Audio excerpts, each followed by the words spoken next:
Welcome back to our channel YH1. అందరూ ఎలా ఉన్నారు? సంక్రాంతిని బాగా ఎంజాయ్ చేస్తుంటారు, మూవీస్ కూడా చూసే ఉంటారు. This video is all about the movie game changer అండి. గేమ్ చేంజర్ మూవీ నాకు ఎలా అనిపించిందో నేను మీకు ఈ వీడియోలో షేర్ చేస్తాను. మూవీ రిలీజ్ అవ్వక ముందు నుంచి మూవీ రిలీజ్ అయిన తర్వాత కూడా ఒక మిక్స్డ్ టాక్ వింటూ వచ్చాను. బట్ అయినా కూడా శంకర్ డైరెక్షన్, రామ్ చరణ్ హీరో అంటే సినిమా ఖచ్చితంగా బాగుంటుంది అని చెప్పేసి వెళ్ళాము. ఈ సినిమాకి ప్లస్ పాయింట్స్ వచ్చేసి Ram Charan acting and style. తన యాక్టింగ్ కి కొంచెం ఎక్స్ట్రా స్టైల్ యాడ్ చేశాడు, నెక్స్ట్ లెవెల్ అంతే. అండ్ సెకండ్ హాఫ్ లో వచ్చే అప్పన్న క్యారెక్టర్ లో అయితే చిరంజీవి కనిపిస్తారు, వినిపిస్తారు. అంత బాగా చేశాడు రామ్ చరణ్ ఆ క్యారెక్టర్ లో. అండ్ ఈ మూవీకి వన్ మోర్ ప్లస్ పాయింట్ వచ్చేసి SJ Suryah. Ram Charan and SJ Suryah మాత్రం పోటీ పడి యాక్ట్ చేశారు.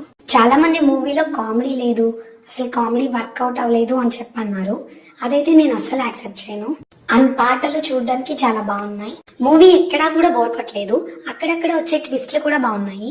అలాగే సినిమాకి మైనస్లు ఏం లేవు అని నేను చెప్పట్లేదు, కొంచెం స్క్రీన్ ప్లే అయితే అటు ఇటుగా అనిపిస్తుంది. బట్ ఓవరాల్ గా మూవీ అయితే బాగుంది, డెఫినెట్ గా చూడొచ్చు. Movie 1 time watchable 2 times watchable అనేది అయితే నేను చెప్పలేను, because it depends upon the audience. కొంతమందికి ఇది 1 టైం వాచబుల్ అనిపించవచ్చు, మరి కొంతమందికి ఇది మోర్ దాన్ 1 టైం వాచబుల్ అనిపించవచ్చు. For me it's more than 1 time watchable. ఈ మూవీ కోసం నేను స్పెషల్ గా వీడియో ఎందుకు చేస్తున్నానంటే, ఏదైతే బయట నెగిటివిటీ స్ప్రెడ్ అవుతుందో మూవీ అయితే అంత బ్యాడ్ గా లేదు.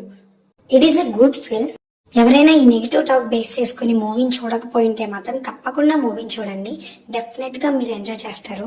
అలాగే నా రివ్యూ మీకు ఎంత మందికి జెన్యూన్ గా అనిపించిందో తప్పకుండా కామెంట్ చేయండి. వీలైనంత ఎక్కువ మందికి ఈ వీడియోని షేర్ చేయండి. Thanks for watching.